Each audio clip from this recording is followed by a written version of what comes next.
Hello and welcome back to the Hayley Lloyd Show. I have another interview for you guys today, and this one is not one to be missed. We are talking about a taboo topic that just 3 years ago would have made me quiver to even have this conversation. I couldn't even utter some of these words that we're going to be discussing, and I'm now sat here having a podcast conversation about it. So I'm really, really excited. Stephanie Jaie is an erotic alchemist, and she provides sex magic for entrepreneurs.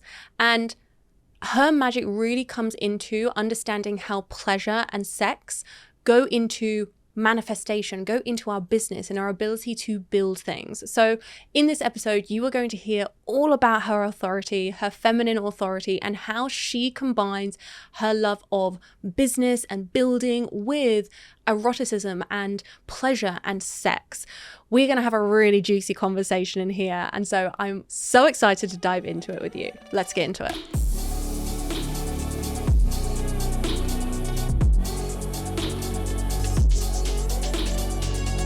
Hello and welcome back to the Hayley Lloyd Show. You will have just heard the introduction that I just did for the lovely Stephanie, and I am so excited to dive into this episode with you. Welcome to the podcast. Thank you so much for having me here. I am so excited for this conversation. Me too. And you have just had a 90-minute traffic kerfuffle to get here. I will never live in LA ever. This traffic is not my jam. Yeah.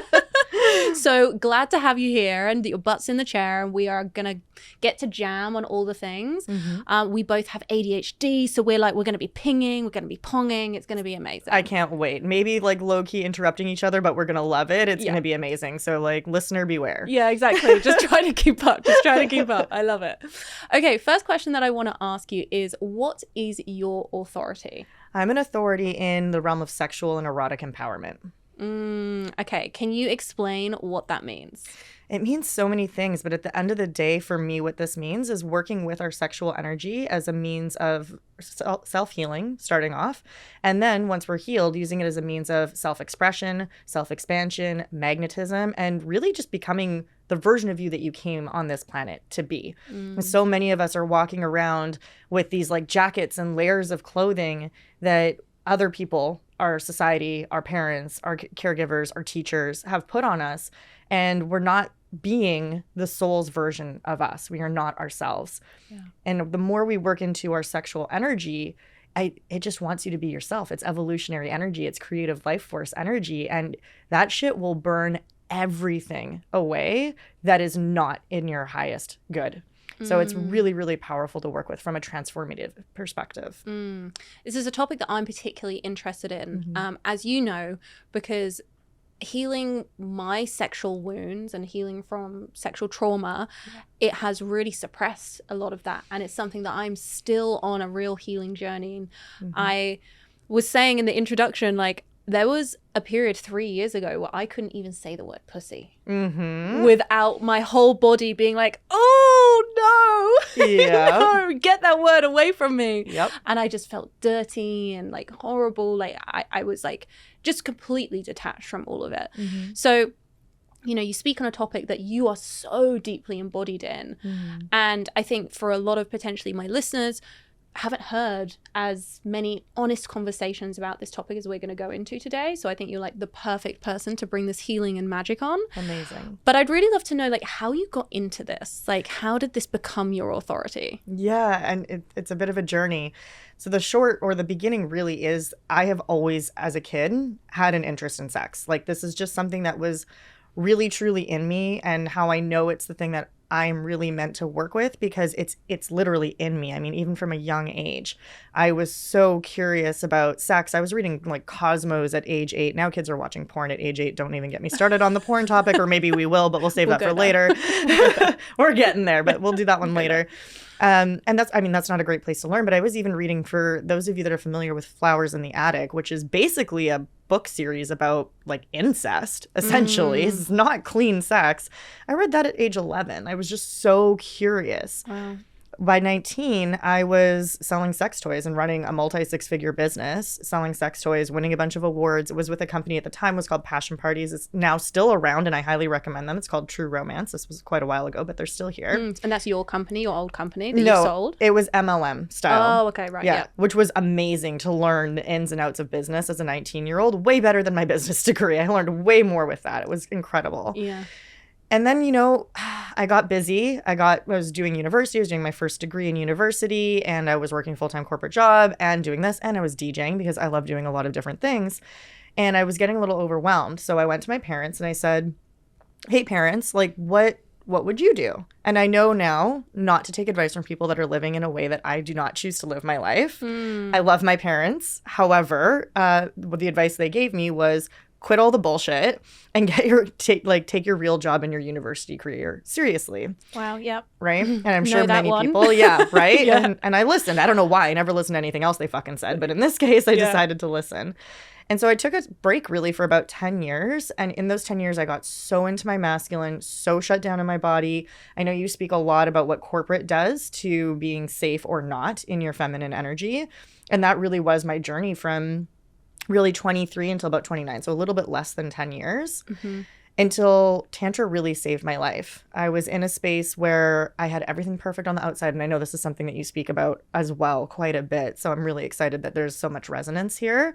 I had the, 4-story dream condo and the perfect dreamboat fiance and the 6-figure corporate career and the 2 cats and all the travel and everything that everyone could ever want. And I was dying inside. There was something in me that just it knew this wasn't what I was here for. Like, it was cool, but kind of boring. And it just didn't feel like me. And my wake-up call came when I got home from a work trip and my fiance was overdosing on my kitchen floor. He had been hiding a really severe cocaine addiction from me. And when I say hiding, I mean, obviously, I just didn't want to see it. Like, once I saw him ODing, all the things connected and like the rose-colored glasses got slapped off my face. And this really brought me into a period of really like a dark night of the soul where I was reevaluating everything. All of a sudden, my relationship fell apart. I went into depression, PTSD, acute anxiety disorder because everything just crumbled. Like I almost lost my job. All of my savings had basically gone up his nose. My student loan just got destroyed. I ended up in more than $100,000 worth of debt in the span of only a few months, just trying to balance everything. And he couldn't work, and things got really, really hairy. I lost a lot of friends. My family was mad because they thought I'd been lying to them when I said, they're like, how could you not know? So you must have been lying, right? Which is fair. And after separating and just staying now in this tiny apartment that was about the size of this studio, to be honest, and I had been in this huge space, I was crying to myself one night and really in my victim and really feeling like the universe had fucked me over. And after a couple of bottles of wine, I'll admit, I screamed at the universe, like, there has to be something else. There must be a different game. Because I played this game full out. I did everything right. And in doing everything right, I got rug pulled, right? Everything got pulled out from underneath me. And it wasn't even my fault because, again, I was very in my victim at that point in my life. Everything just got pulled away. So there has to be another game. Tell me what the other game is, and I will play it full out. But I'm not fucking available for this game anymore. Yeah. Fell asleep. Next morning, there's a knock at my door. And nobody even knows where I live because nobody knows I'm not living with my now ex-fiance. But at the time, my fiance that I was supposed to be marrying in 3 months.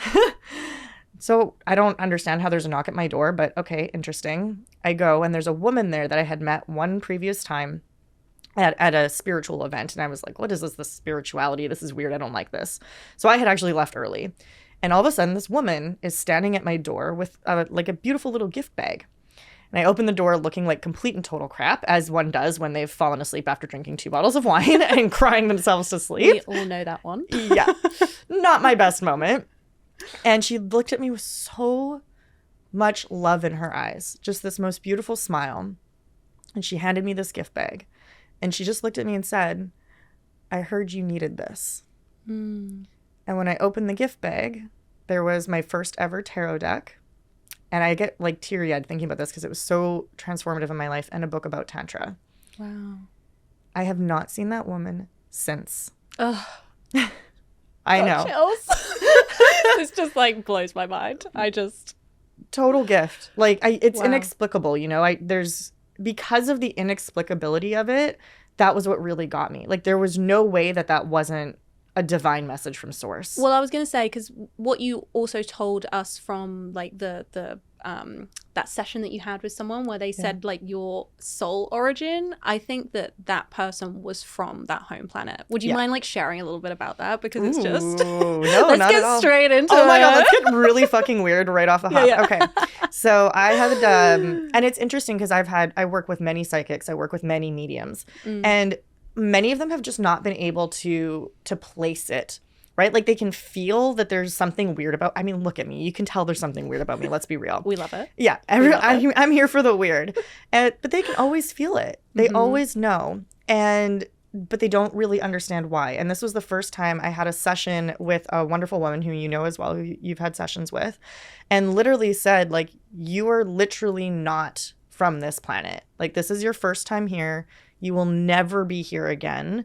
And the purpose of you coming here was for the first roughly 60 years is to learn about human emotions, human empowerment, human sexuality, because your planet does not have these things and your planet is currently at war. So you're literally here to learn these things about how humanity handles emotions, how we deal with love, how we deal with separation, grief, like the whole range, and how we use that and how we alchemize that through our sexuality so I can bring these lessons back to my planet. And when I heard that, it explained so much for me because I was like, I've always, for example, past life regressions. Everybody that I know loves past life regressions. They're like, oh, this explains why this and this and this and this. And it just gives them so much certainty and clarity. And it's this thing that I've just like never wanted to do. I've just been like, I don't know. It's not that I've been repulsed by it. I've just literally never felt a calling for it ever in my life. And I just felt like, oh, well, that explains so much about me. That explains the high energy levels. That explains part of the reason why I'm so weird. Also, a lot of the trauma that happened to me as a child is well explained by that because I don't know how to human, you know? Yeah, exactly. Yeah. It was like a complete learning, like fully just thrown into the deep end and just like swim. Yes. This is the definition of a starseed, you know, someone that has come to this planet to, well, in your instance, like learn a load of things to bring back, but it's also to raise the consciousness of this planet. You know, it's a lot of Starseed's missions, and it's something that I believe that I'm a Starseed as well, which is why when I heard this, I was like, oh, we are going to be best friends. Yep. And it's just mind blowing to me because, you know, to really meet someone that has that connection with this as well, and just to see how deeply it impacts your dharma and how you're so living your purpose. You know, it's like everything that you're doing around, you know, sex, eroticism, it's like this is the full human expression. Like you can't get more human than like learning to understand how to use your pleasure. Yes, exactly. And this woman had no idea. Like she had not looked me up on Instagram. You know, we didn't tell her in advance what our businesses were. Like she literally had no clue. So when I told her what I do, like as an erotic alchemist and, you know, a sexual empowerment guide, she almost fell over. She's like, well, you're living your purpose. Like you're set. You've got your shit figured out. And I was like, great. That's really nice to know. I figured it out by 35. Yeah, 100%. Wow. Okay. So can you talk us a little bit through some of the things that you actually do with your clients? Like how does this actually bleed into your business now? Yeah, and my business looks a lot of different ways depending on the nature. I have, you know, of course, one-on-one sessions. I have courses. At the end of the day, I am not, and this is another reason why I love your work, I'm not the type of person that's like, you have to do it my way so that you can become me. Yeah. I know a lot of people do not want to become me. They don't want to live my lifestyle, I have a weird lifestyle. However, they do want their sexual empowerment and whatever that means for them, whatever that expression means for them. Yeah. So depending on what they're looking for and how they choose to come into my space, it's always going to be very, very embodied. I don't do talk therapy. I do have a degree in psychology. And quite frankly, I think talk therapy is a joke. It doesn't work. It quite frequently re-traumatizes you most of the time, unless you're with somebody very, very, very skilled that's also giving you integration steps, which they usually don't, right? It's like, come here, vent for half an hour to an hour, scream at your partner, and then get the fuck out. Yeah. And go deal with it. See you in a week or 2 weeks. Oh, sorry, we can't fit you in for another month. Right. And now you just have to sit in it. And it's okay. One of the things I hear from people so much about talk therapy is, well, I left feeling worse than when I got there. Yeah.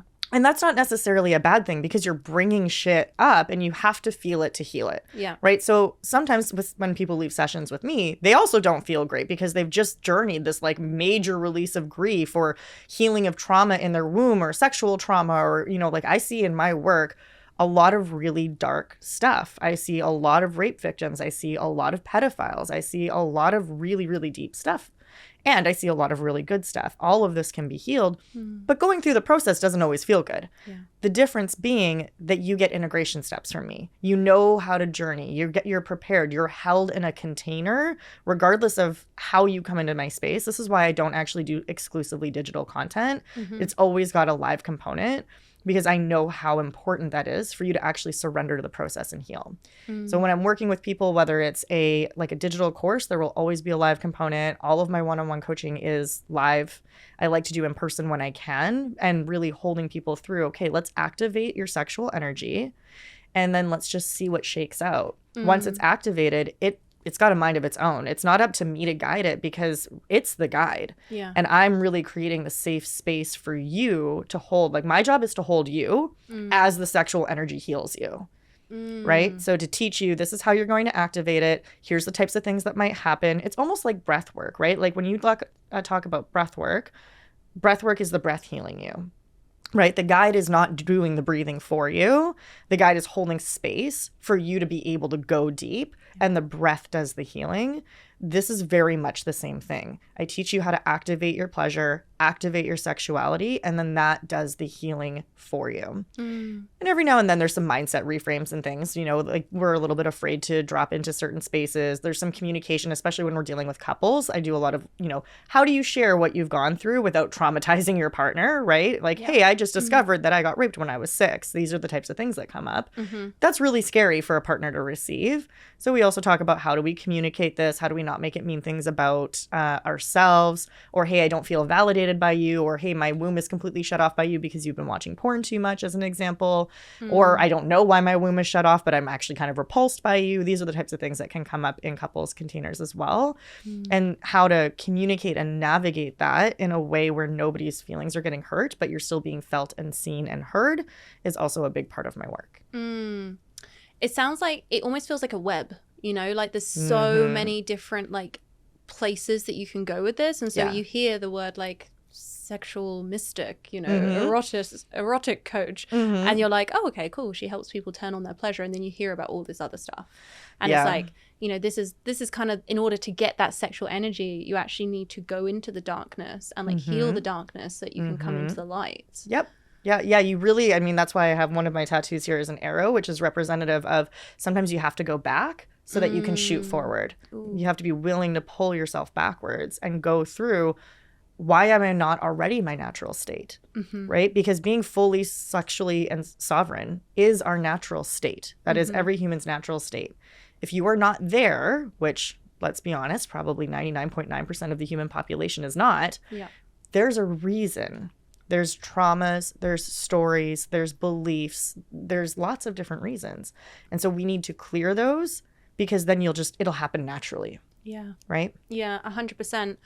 And I think one of the biggest things, because you say 99%, and it's true because of the societal programming around sex, which I guess kind of like comes into porn and everything. So I'd love for you to sort of talk on that a little bit, and like, how is our society's understanding of like sex and the way that we view like our bodies as women, how we view sex like with a partner, how does that actually impact our sexual energy?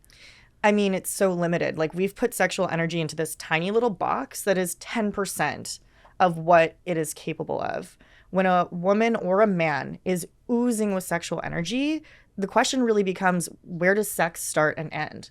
Because everything in life becomes sexual. Everything in life can become erotic. You can be walking down the street and feel the breeze of the wind on your hair, and that can be highly erotic. And that's a good thing. And we have this fear of like, oh, I can only be erotic when I'm in the bedroom. I can only be turned on when I'm in the bedroom. Some people, it can't even be the living room. It has to be the bedroom, right? Yeah. We have these stories of like, you're not allowed to feel like this unless you're in this specific space and probably with this type of a partner. Yeah. Right? Yeah.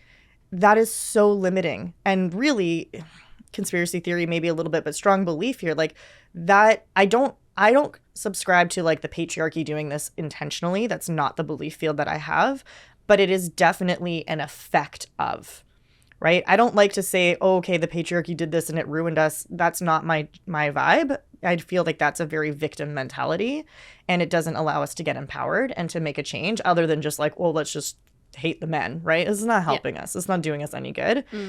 But we do have to recognize the influence of a male-dominated leadership structure, and one that was fearful of sex. If we look at how patriarchy really developed in society, we look at, well, a lot of it had to do with the, Catholic and Christian churches. I'm French Roman Catholic, by the way, just before anyone starts to hate on me. So I was raised in this. So I'm speaking with a little bit of authority there too. It's super important to recognize that when they were taking over and it was evolving through the world, when these religions were evolving through the world, they were taking, paganism, and indigenous cultures, which are all highly involved in sex magic, and different fertility rites for not just for sex, but for things like abundance, harvest, fertility of their animals, because fertility and sexual energy, it's not just about creating babies. It's about creating anything, a painting, money, impact, right? Or again, when we're looking at, indigenous tribes, like harvest, crops, animals, right? This is all fertility. And those rites were demonized and made wrong. And because they are really, even in Tantra, we talk about like really the power's from in the woman. And so as we moved into this, well, the man is the power, I don't know that they necessarily intentionally suppressed, but the byproduct is suppression. Absolutely. Right? Yeah.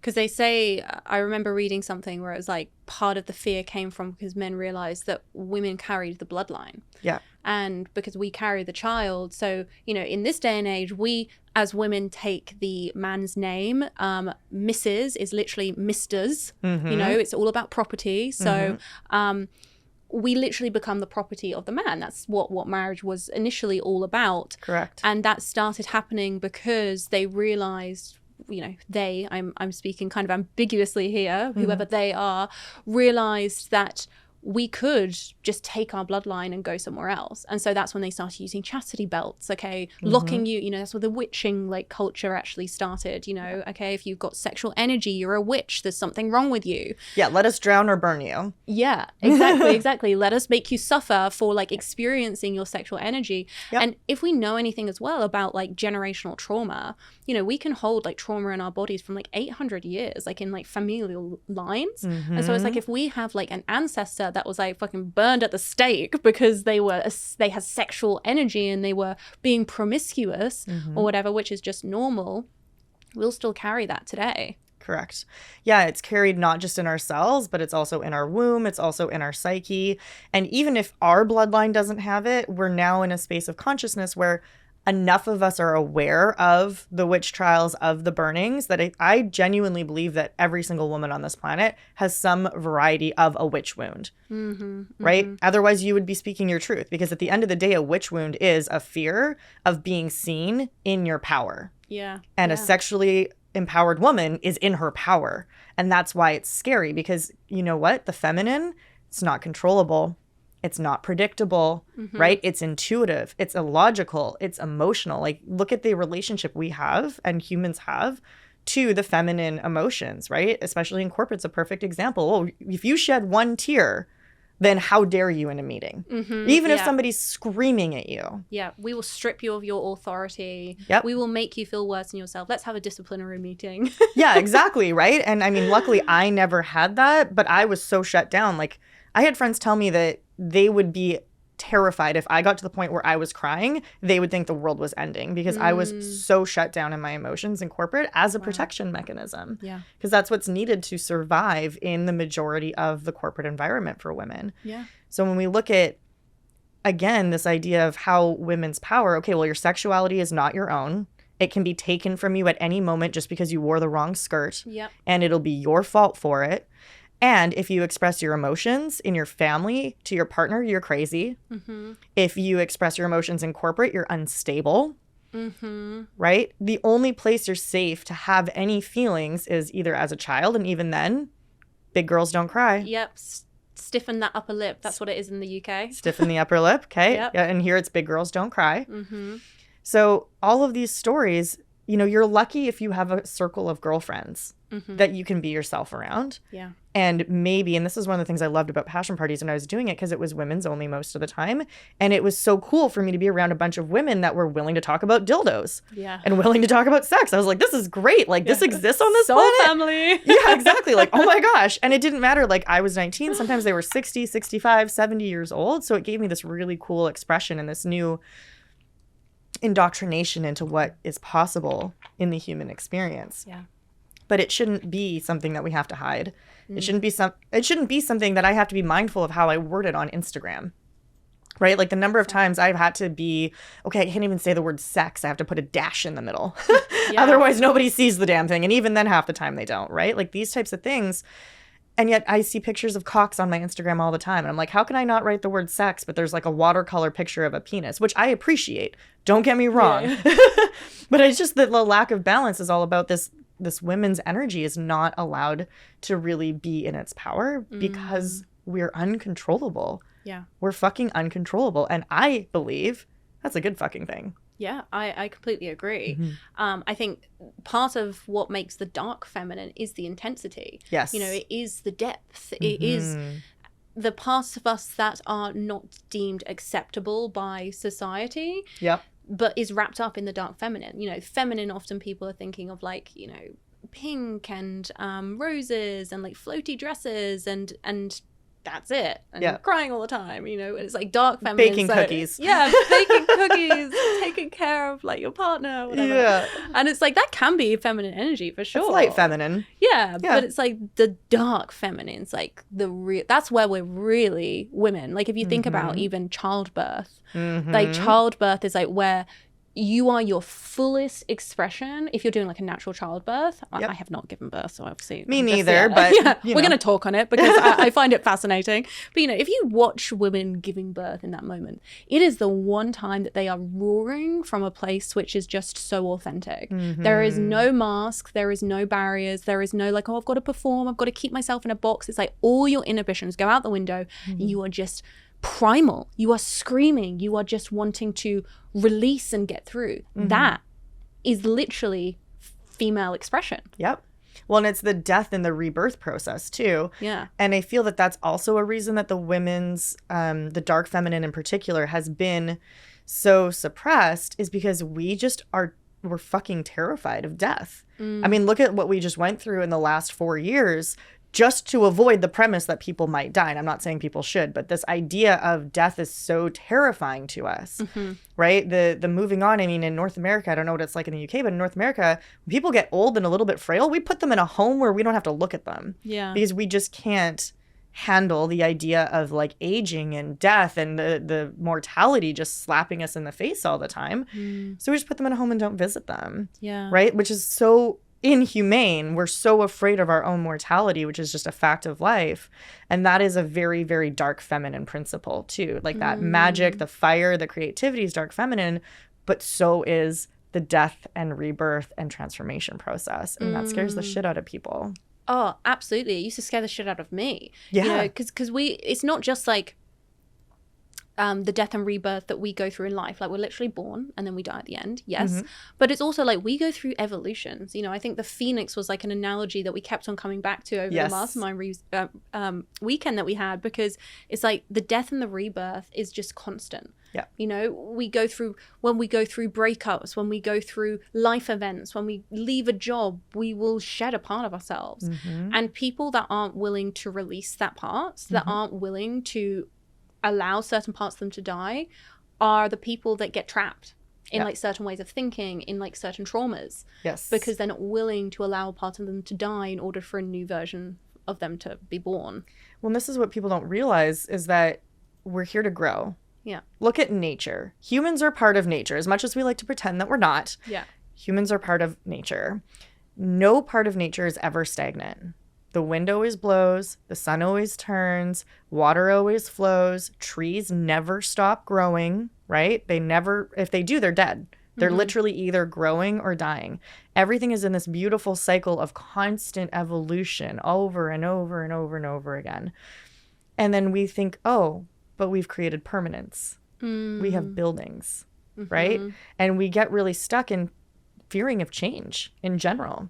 And just, okay, I've decided who I am. I'm going to have this career. I'm going to do this thing. I'm going to have these kids. This is what my life is going to look like. That's all ego. Oh, yeah. By 31, I'm going to be all set. I'm going to have 2 kids. That was my plan. I'm going to be married. I'm going to have 2 kids. Yeah, I was 28. I was thinking 28. Yeah. 2.5 kids, you know, the standard. Yeah, 100%. Oh, my God. How things change. Right? And thankfully, I'm grateful that they did. I'm grateful that I had my awakening before I was so locked into marriage, kids, house.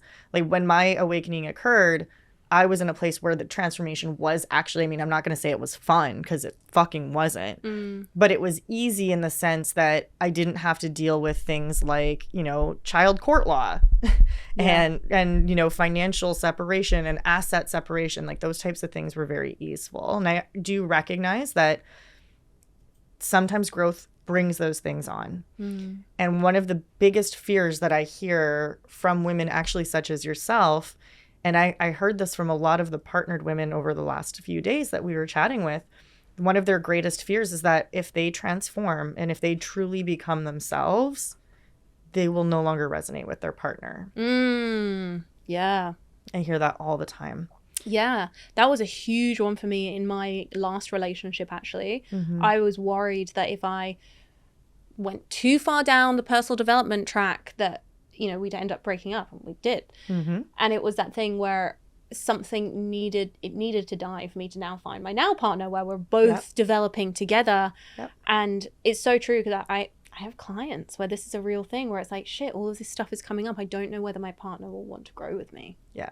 And they might not. Yeah. And that really is their choice. Yeah. But who are you to hold back who you are meant to be and be a smaller version of yourself to keep somebody else happy? Yeah. Because what you're doing there is, you're just minimizing yourself and you're not reaching your soul's purpose by doing that. So you're harming yourself, you're harming your family, you're harming the people you're meant to impact, but you're also enabling your partner's lack of growth.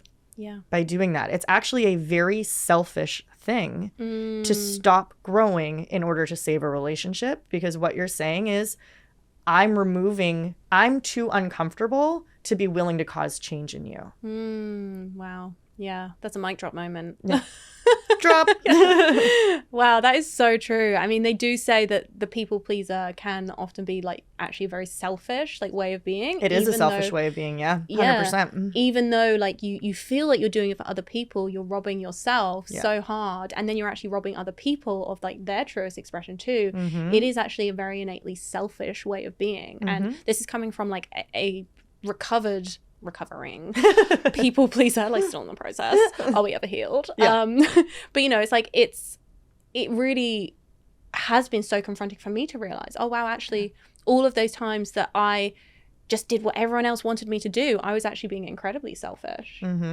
Because your need to be liked and to be the good girl. This is really a good girl syndrome, right? Yes. The need to be the good girl is overriding your own personal authority and what you were meant to do, but you're choosing that because you'd rather be perceived as right, good, whatever the case might be. I actually just wrote a blog post for Wild Magazine about the good girl syndrome and how dangerous it is to society. Yeah. Yeah, 100%. Okay, I want to bring this back to sex and the link that sex has on like everything that we have and everything that we do. And you know, I know that you specifically help people to unlock their sexual powers, that, you know, mainly for entrepreneurs. Yes. And so I'm really curious to know what the impact is between sex and refinding that sexual power with business. I mean, I always say that the way you do sex is the way you do life. So the more expressed you are in the bedroom, the more expressed you are in your erotic energy, the more expressed and powerful you will be in your business. And when we're talking to entrepreneurs specifically, I know you speak a lot to content creation. You speak a lot to how people are showing up. And how they're showing up is or is not an authentic expression of their sexuality. Wow. Right? So whether you are showing up in the bright colors that you want to wear because that's your innate, like, ooh, this feels juicy, this feels delicious, this feels yummy to me, or you're showing up in black because that's the professional thing that Steve Jobs wore, right? What is your branding around? Is your branding actually an authentic expression of who you are? Because that's who you're meant to show up as in the world, right? Again, when we're dealing with soul-led entrepreneurs, you're not fucking Steve Jobs. You're not Elon Musk. You're not building Tesla. You're building a business that's an embodiment of who you are. If you are not embodied, how is that business ever going to reach its full potential? It can't. Yeah, 100%. And I can absolutely vouch for this in that when I first started my business and was completely disconnected from my womb space, from my creativity, my brand was beige. Yeah. Like as in literally beige colors. Like didn't have any color, had just nothing. Like if you actually even scroll back through my whole Instagram, it's literally just like beige, beige, beige, beige. And it has been through reconnecting with my womb space and that sexual energy that I found like my brand colors, you know, how I want to express myself, what I'm really interested in, and owning them. And that has allowed my brand to stand out, you know, and I get messages all the time from people being like, oh, I've never seen a brand that looks like yours. And I'm just like, it's because it's me. Yeah, you know? exactly. And this is what you want, right? Yeah. It should be like, wow, when your friend from childhood looks at your website, they should be like, that's Hayley. Yeah. Right? Assuming that you were yourself as a child, but most of us were, right? Yeah. That's kind of what you're looking for. So if you're building, you know, beiges or honestly, when I built the first round of my website too, I wanted it to be this like soft, luxurious. So it's like blacks and whites and a little bit of gold. And now it's like purple, red, pink. I mean, it's a whole bunch of different colors. It makes no logical sense. My branding people hate me. Yeah. They're like, you can't put those colors together. I was like, watch me. Yeah. You Good luck watch stopping me. Yeah, exactly. They're like, well, you don't run the website. I'm like, where's the login credentials? I'm just kidding. Not that difficult to work with. But yeah, you get to choose. You get to be yourself. You get to be playful, right? Like when was the last time you actually allowed yourself to play even? Because that's also a very sexual energy. Yeah. And so the more we allow ourselves to expand into states of pleasure, states of sexuality, states of eroticism, first in the bedroom, and then expanding that into, well, what if I was turned on while I was doing the dishes? What if I was like dripping wet while I picked my brand colors? What if my brand colors got me turned on, right? Like that's the type of lifestyle we want, because when you're in that space, you're really truly creating from your feminine essence. And this is available for men too, but it's the feminine energy. Yeah. And you're creating from true creativity, which is your sacral energy. Like your creative energy literally comes from your sacral. It's the creative center of your body. So if you're shut down in your sexuality, you're by nature shut down in your creativity. You literally have to be. So the more we can expand and embody our sexual fire, the more we show up in business as ourselves. Also, a lot of the work that I teach is based on tantric and Taoist practices that increase your auric field, that increase your magnetism. So it's not just about, I don't teach, me personally, just about, okay, have a bunch of clitoral orgasms, have a bunch of ejaculatory orgasms and shoot it out your body. I'm also teaching you, how do you pull that energy in and up? So you're actually building a reservoir of extra energy, and it makes you fucking magnetic. So not only are you more yourself, but you're literally a magnet for opportunities, for people. It's like manifesting on steroids. So you kind of get a 1-2 punch when you work with me as an entrepreneur, where you're just all of a sudden you're attracting all of these things and you're like, oh my God, where did all this come from? It's like, oh, it's because you're doing cervical orgasms, because you're actually circulating the energy through your body instead of just shooting it out the bottom constantly, as well as you're becoming more of yourself. And when you do both of those at the same time, it's unbelievable the transformation that happens in your life. Okay, I want to go a little bit deeper into this, because I think the majority potentially of women that are listening to this podcast maybe were like me and thought that, you know, clitoral orgasms were like the best. From spending the weekend with you, I now know that is not the case. Yep. And so I would love you to deep dive into what are the different types of like orgasms that we can have. Why are some of them different? I was very stunned to sort of learn that you don't really have clitoral orgasms anymore. You choose to have a different type. So could you Yep. explain a little bit about that? Yes, absolutely. So as far as different types of orgasms are concerned, I mean, name a body part. You can have an orgasm from that, right? And if you talk to most people, they'll say there's 7. They'll say, okay, you can have anal, and then there's 3 or 4, depending on who you ask, 3 or 4 different ones in the vaginal canal, nipple orgasms. So they'll give you somewhere between 6 and 7. But the truth is, you can literally have eargasms, you can have hairgasms, you can have footgasms. I mean, anyone with a foot fetish will know that, right? So any part of your body has the capacity of holding incredible amounts of pleasure that will put your system into an orgasmic state. The idea that you can only have clitoral orgasms is, I mean, let me slow down here for a second and be very clear that clitoral orgasms are better than no orgasm. And I'm not going to say like never have, just like I would never say never use a vibrator ever again. I'm not here for dogmatic rules. A lot of people in the sacred sexuality space are. That's not my vibe. I am not here to say like this is bad or this is wrong. But there is more available to you. And I do consciously choose not to have them because to me, I know how to have other orgasms and it's wasteful. The reason for that for me is because clitoral orgasms, as well as ejaculation for men, is shooting the energy out. So the energy is leaving your body. So you've now just spent, I mean, hopefully longer than 5 minutes, but somewhere between 5 minutes and an hour, maybe 2 to 3 hours if you're having an extra good day, building up all of this sacred sexual energy, really pumping your system full, like you're pumping up a balloon, and then you just decided to let it go. And you're like, oh, cool, look at it go. Like, that was fun. And it's done. Then the balloon is limp and dead on the floor. And you're like, cool, let's go to bed. It's basically what you're doing with a clitoral orgasm. Again, there's nothing wrong with it. But if you're looking to really maximize your healing capacity, maximize your transformative capacity, and increase your magnetic field so that this can be something that is changing your life and that is part of your being, then you want to pull it in and up. And the way to do that is ideally through cervical orgasms. There's also A-spot orgasms and G-spot orgasms, both of those being within like different points within the vaginal walls. G-spot, then A-spot, then cervical. Your best bet is with your cervix because your cervix will activate your spine to naturally pull the muscles, to naturally in your perineum, to naturally pull the energy up. So when we're seeing, if you've been in the sacred sexuality space for any amount of time, you've seen 2 lovers probably in yab yum, so facing each other with their legs around each other, and like a serpent imagery kind of going up the spine, signifying for most people Kundalini energy.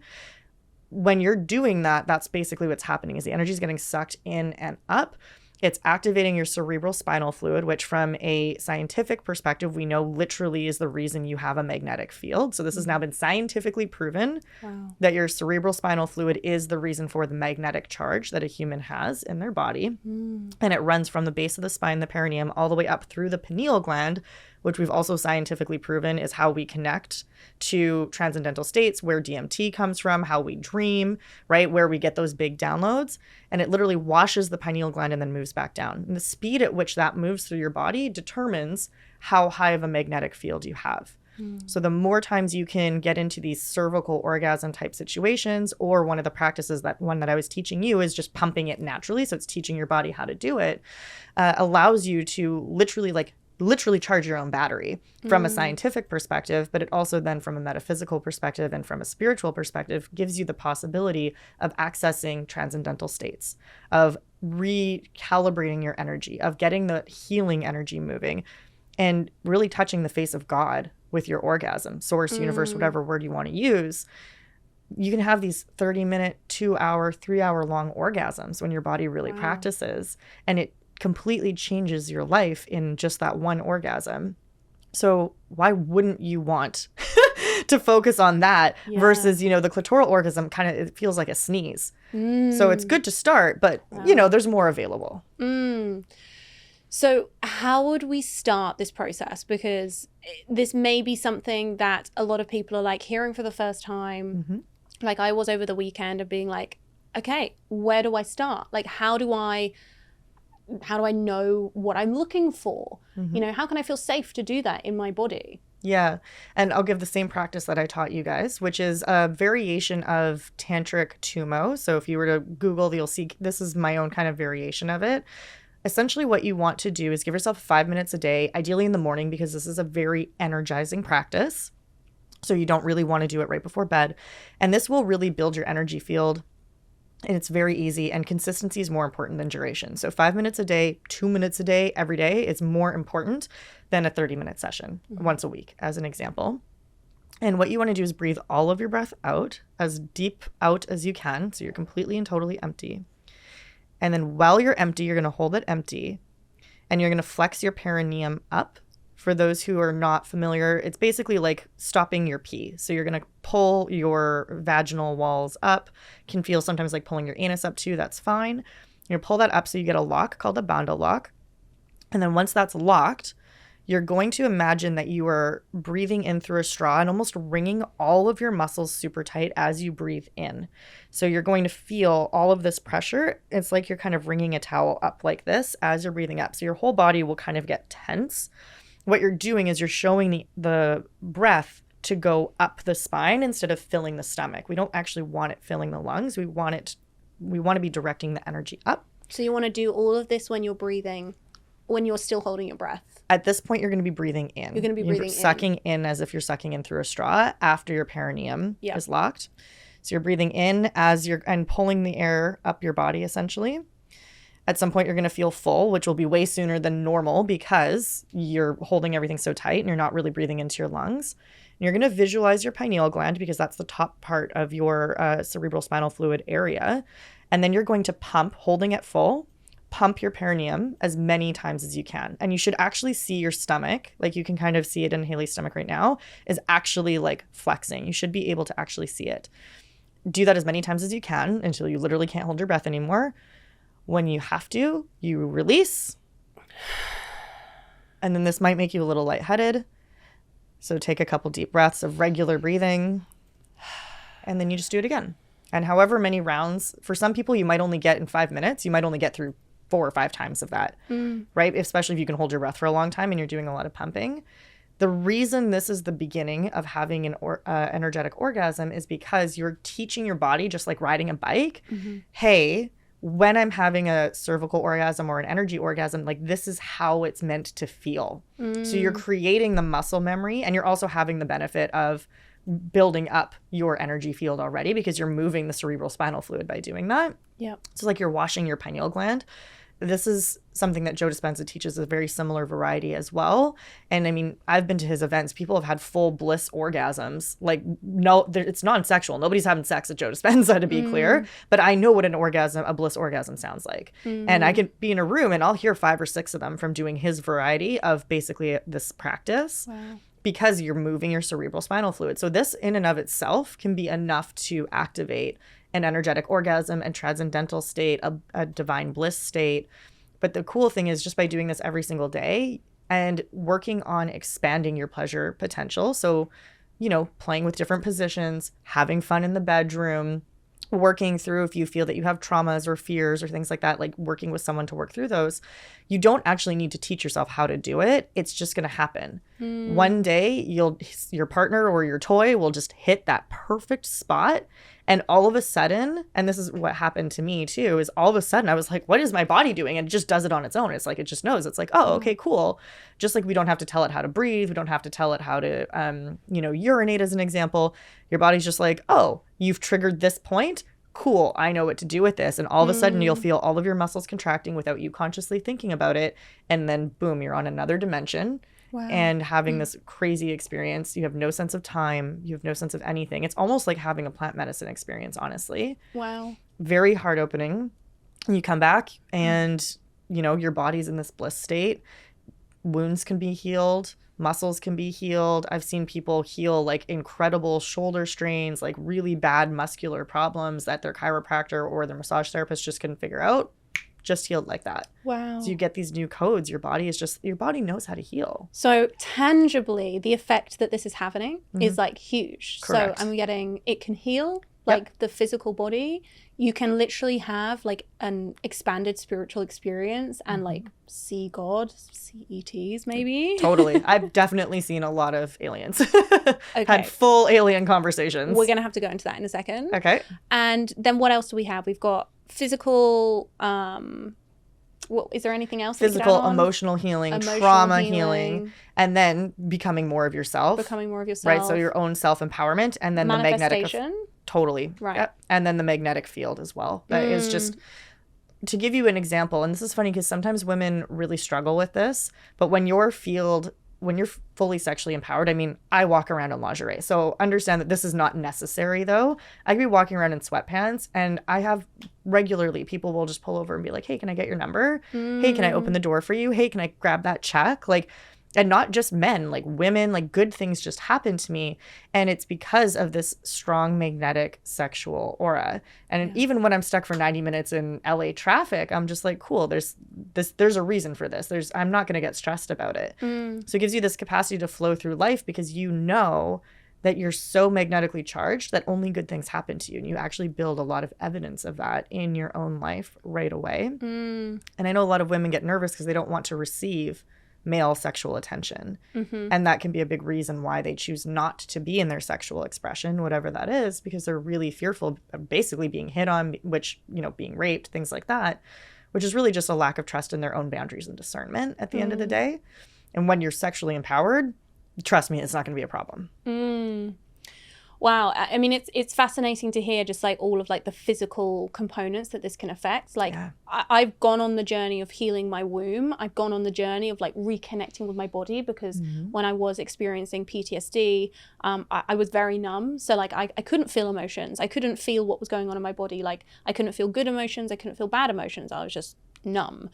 And it wasn't until I started reconnecting with my womb that's come back online, and it has let like a load of creative energy come up. But this is like another level. This is like, I'm ready to go and talk to ETs now.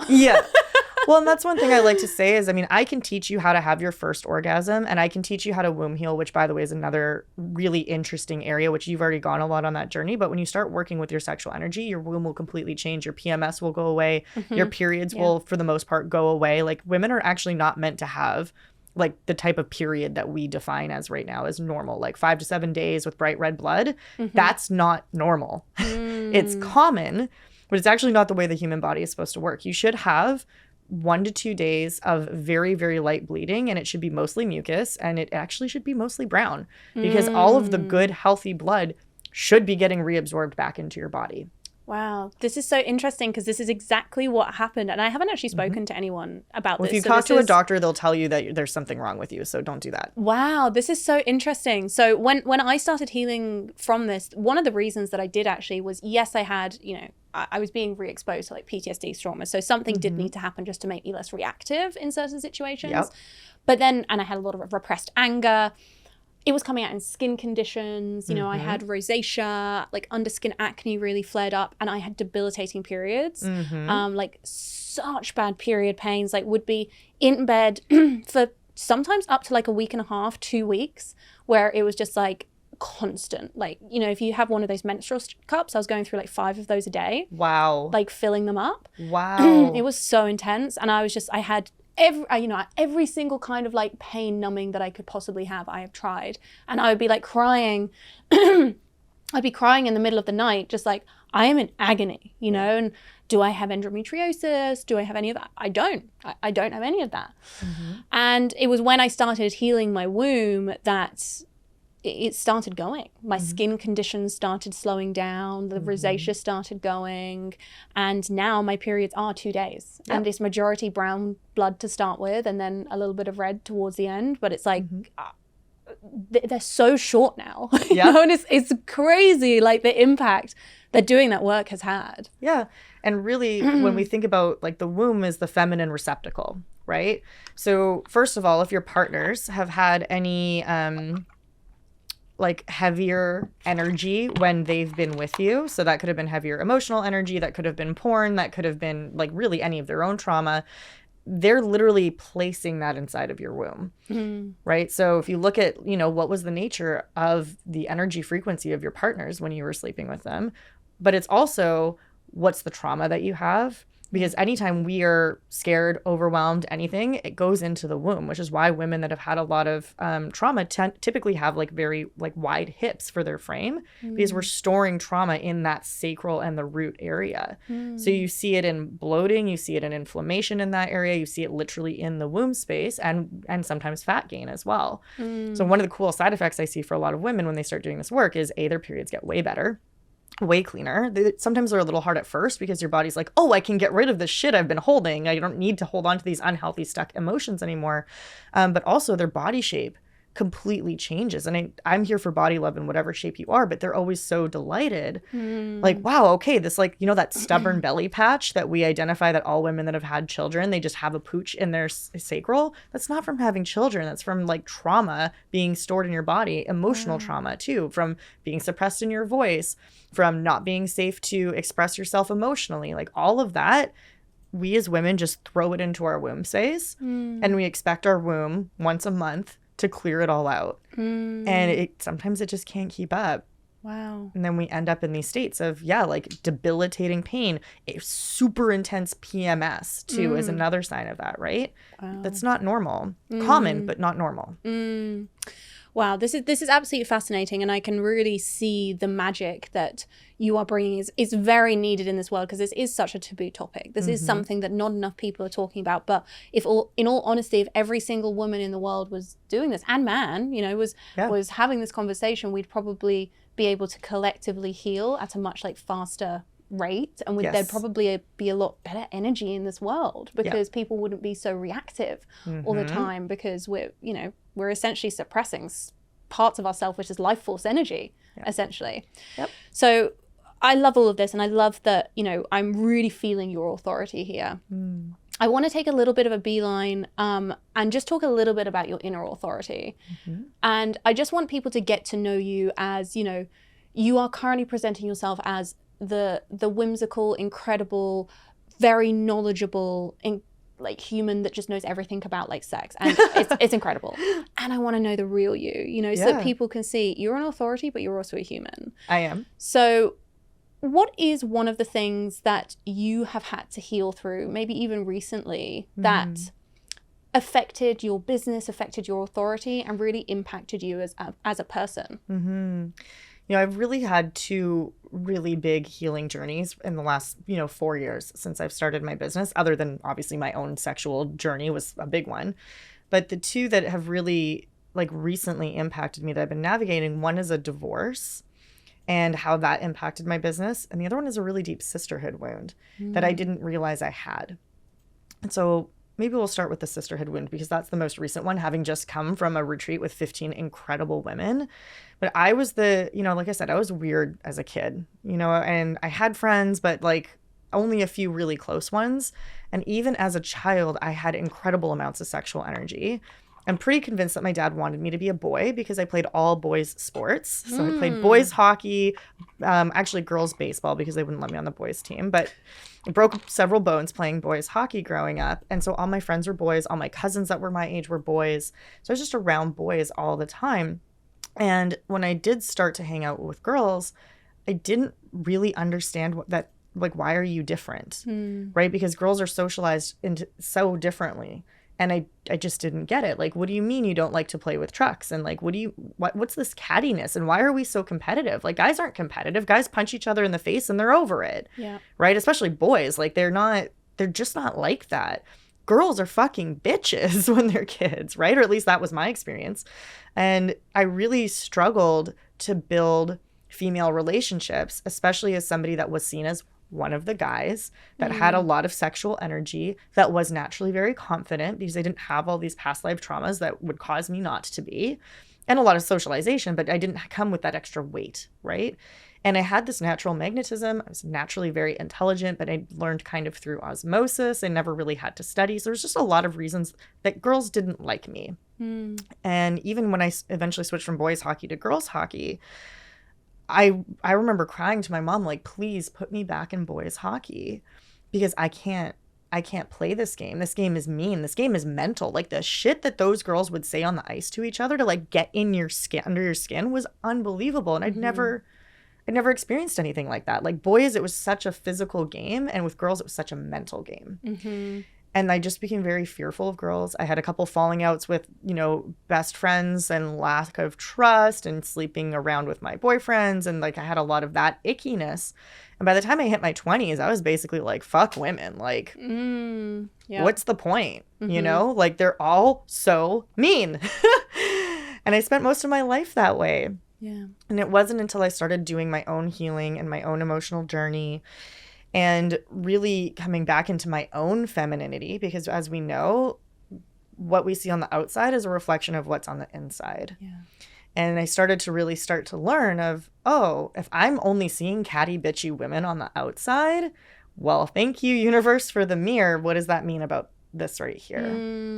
Right. Yeah. So I had to really go through, really for a few years of like, where am I being a catty, bitchy human to myself? Yeah. Because there's not a lot of other women around my space. So I don't really need to worry about like other women here. What I need to worry about is like, I'm being a fucking bitch to myself. I'm judging the shit out of myself. I have super high standards. I don't trust my own feminine energy, right? All of my dark and light feminine energy was completely wounded, completely and totally. And so I had to really go on this journey of like feeling safe crying, feeling safe, like, you know, judging myself and saying, yeah, I'm judging myself right now. And I can choose to love myself. I'm dancing in that polarity and that paradox of both. And as that started to heal, magically, I started to have these beautiful feminine relationships coming into my life. And it's one of the reasons I'm so grateful for the event that we went to, because there was a lot of me that was afraid that nobody would like me, that I'm weird, that I would repeat the traumas of my teens and my early 20s. It was really my first time being in sisterhood in that kind of a capacity, like in 10 years. Yeah. And it was scary for me, honestly. It was one of the reasons I chose to room with somebody, because I knew if I didn't, I would hide. So I literally put myself on the edge and like put an invite out there. I was like, does anyone want to share a room? Like literally just so that I cannot be like, I'm going to go peace out in my room and then just like hang out in there the whole time, because I was here to learn. Oh my God. I'm just laughing because this is exactly my experience. Yes. This is why I decided to stay in the Airbnb, because I was like, you know, healing that sisterhood wound as well. And I was scared. Like I was like scared. I was like, are people going to like me? It's literally like you're talking my story. So anyway, what Stephanie's saying is also my experience. So Perfect. Continue. We resonate on so many levels. So many levels. So what I think the most important thing there is to recognize, like what we both did is we recognized there's a wound here and we leaned into it. It would have been so easy for you to stay at a different hotel. Yeah. Completely. It would have been so like everyone's staying at the Mondrian or at the Airbnb. Cool. Let me pick something else. Would have been so easy to do that. Right. And I consciously chose not to do that. And not only to stay in the same hotel, but to stay in a room with somebody that I didn't know as a complete and total stranger. And for you to stay in an Airbnb where like you have limited privacy. Right? I think you had your own bathroom though, right? In your room? No, you didn't. So you're even sharing a bathroom. Yeah, and everything, you could hear what was outside the door, like inside. And so there was like a period on that first night where I was just like, my wanting to control my sleep came up. And I was like, oh no, this is going to be terrible. Maybe I should book a hotel. I started looking at hotels. Oh man. You know? Yeah. And then it was like, I was like, I had to make a conscious decision to sink into it. And I was like, just release, just surrender. You've come here for a reason. Find the magic. And I found the magic. Yes. I fucking found the magic. But it was a conscious decision. I need to release this. Yeah, and you have to choose to feel it, right? And one of the things I tell my students all the time is feel the fear and do it anyways. Yeah. So feel the discomfort. And just to be like truly vulnerable, when I first got to the hotel too, I was like, you know, I could just switch and book my own room. Same thing, right? My roommate wasn't even there yet. And I was like, I'm probably inconveniencing her. She probably didn't really want to share with me. Who would really want to share with me, right? All these fucking stories come up. You know, it'd be really easy for me to just like book my own hotel room right now. And it's a gift to her, right? And the way that it was showing up for me was, oh, she would prefer that. Yeah. Right? Is that a little bit of people pleasing coming up again, right? Because I couldn't admit that I was fucking scared. So I was like, oh, but she would probably be really happy if I gifted her with this, you know? Yeah. And so it was really, confronting for me to choose. But it was perfect. Like Emma and I bonded so deeply. And both of us were in a space where we needed the sisterhood. So of course, all divine, like the fact that she and I were paired together. And then the last night, I ended up loving the sisterhood so much that the last night I moved into the Airbnb because I was like, I want to be around this more. Like it was such an amazing transformation in only 3 days. Yeah, it really was. That was so incredible to witness. Like all of us, I think it was incredibly healing for all of us. And it was just such a space of support, of being able to hold each other in each other's power as well, where no one was trying to tear down, no one was judging each other. It was just so safe. It was just so safe. And I honestly have not experienced that in, coming up to 10 years as well. Yeah. I don't know if I've experienced that ever, to be honest with you. Like that was so healing from the moment we like had our first practice, which really I think broke the ice really nicely for everyone, all the way until the last day when people were saying goodbye. There was such deep love and trust. And it really showed to me, like, this is the power of women coming together. Like, this is what we're missing. Yeah, 100%. Okay, talk to me a little bit about your divorce. What was the things that you learned about yourself in that moment?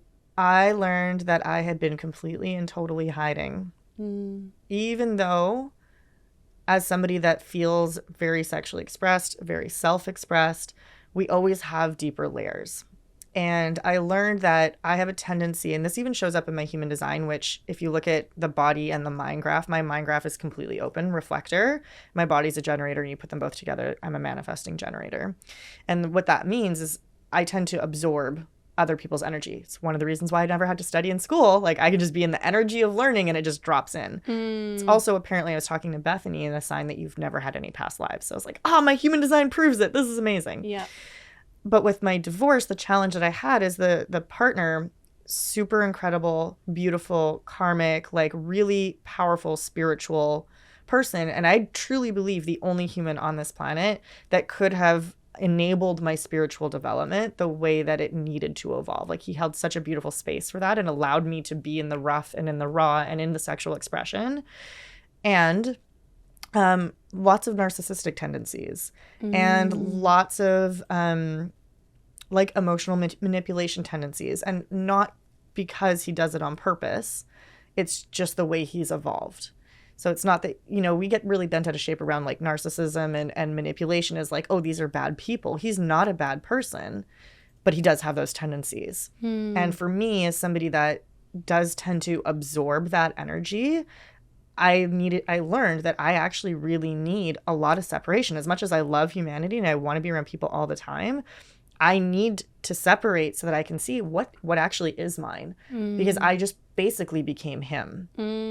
Right? So I lost myself, not because, he was abusing me, but because I willfully fell into him.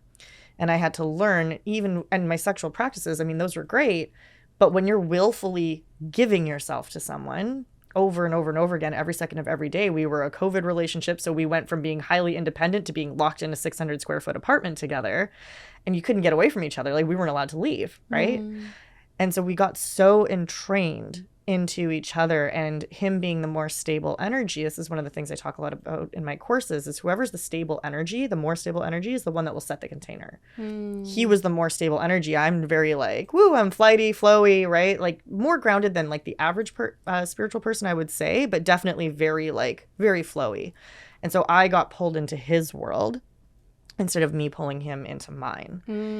And I had to really look at that as, okay, where did I allow my voice to get shut down? And where did I, especially the way that he relates to his sexual energy, is a way that I personally perceive to be unhealthy. And where did I allow that to mean things that were wrong with me? Where did I allow his wandering eye to mean that I was not good enough, to mean that my body was ugly? And even as someone that feels confident in her body, when your partner doesn't show desire for it, that's fucking hard. Yeah. Right? So moving through all of those pieces and having to get really honest with myself about, oh yeah, I chose this. Like, I can be mad at him all I want, but at the end of the day, I chose this. And there were a lot of really beautiful pieces, and it had to be this way. And I have a lot of healing to do on that piece, and a lot of womb healing. And this is one of the reasons why, for example, we talk in the spiritual community about cord cutting all the time. People say, well, you just got to cut the cords, you got to cut the cords. That's not enough. Because the reason the person attaches to you, the reason there's resonance, is because you have a matching frequency and in a matching polarity, right? It's two ends of a magnet. You could cut that cord every single day if you want. It's going to reattach the next day until you've done the healing yourself to remove the magnetic charge in the first place. And that was a realization that I had with him as well, because I was cutting cords and they weren't fucking going anywhere. I was like, how is this not working? Is this a steel cord? Like, what is this? So you really learn, I think, in these alchemical relationships so much about where's my growth still, right? And where's my voice still? And where is my message? And what's really important to me? And do I even feel that I want to teach on sexuality when my whole relationship fell apart because of unhealthy sexual energy? At the end of the day, that was the reason I chose to leave him, was the way he was choosing to relate to his sexual energy. And I had to just say, like, I'm going to stop trying to be the teacher. and I'm just going to choose to leave. And that was a very, very hard decision. Yeah. Yeah. Thank you so much for sharing that, because I think that story in particular really shows how we can be an authority in something and still struggle with it. Yeah. It doesn't take away from your authority Yeah. that you were struggling with it. And I feel like probably I would love to have you back on the podcast to like fully deep dive into like the divorce and you know, the things that you've been having to heal, how you've managed it with your business and everything. But I think for today, I'm just so grateful that you've come on and shared so openly and honestly. I've learned so much just being like interviewing you again. I always do. That's why I wanted to bring you on the podcast, because there's so much knowledge in you. There's so much wisdom. And I really hope that, you know, people can see that Stephanie's such a prime example of a feminine authority that can at the same time be navigating difficulties and still be an authority. It doesn't make her an imposter. No. You know, it doesn't take away from your authority that you're experiencing something in any area of your life. It can actually add to it, because what you're going through now, you're now going to be able to teach on. Yeah. You know, you're going to be able to bring that into your work, and it's going to get to become a part of your magic. And this is the process of wisdom, of gnosis, right? And an integrity piece is so important to me is I don't just teach from books. I don't just teach from courses. I practice. I embody, I experience this experience of gnosis, of true embodied wisdom, and then I teach. So now, having moved through this, like this conscious uncoupling and healing of, you know, him having a lot of sexual energy that has been absorbed within me, and healing from this narcissistic wound and what part of me has attracted that. I mean, I know a lot of women that need that work. Yeah. So I know I chose this so that I can embody this transformation, so that I can move through this. And this will be just another place that I can help humanity evolve. Yeah. Oh, another mic drop moment. Incredible. Okay. Stephanie, thank you so much for joining me today. It has been such a pleasure to converse with you. And thank you for traveling 90 minutes to get here. It just means the world to me. If you could leave our audience, our listeners, with one piece of advice or some words of wisdom from your authority, what would that be? Your pleasure is your power. Okay, mic drop moment. Simple, sweet, that's all we need. Yep. I love it. Okay, where can people find you on Instagram, on your socials, and what are some of the things that you currently have going on? How can people experience your magic? Beautiful. You can find me, I basically own the name Stephanie Jaie. So Stephanie and then Jaie. That's my website. I'm on IMDb there. You've got Twitter, Instagram, Facebook, like all of the places. I own that handle, thankfully. It's a unique one. Amazing. So I'm easy to find. I do hang out mostly on Instagram, though. That's kind of my space to be in. So if you're looking to connect with me, please connect with me on Instagram. It's my favorite place to be. I do a lot of content there. As far as offerings, my one-on-one does tend to fill up really quickly. I have a wait list for that if that's something that you're looking for.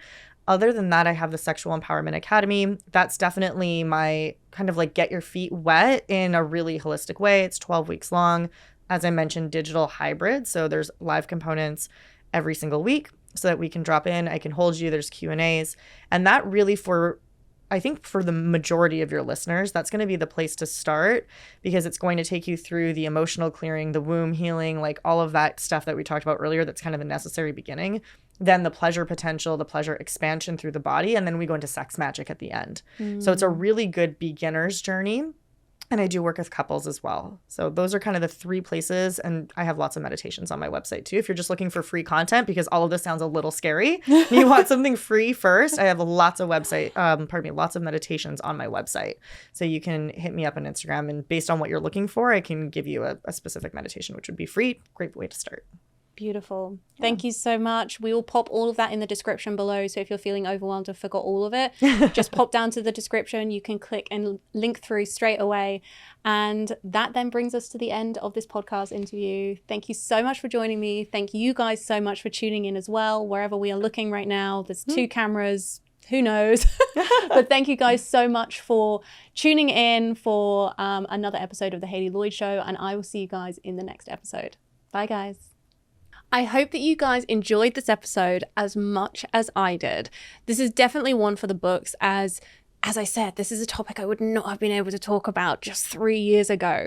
And I hope that it's been expansive and eye-opening for you too.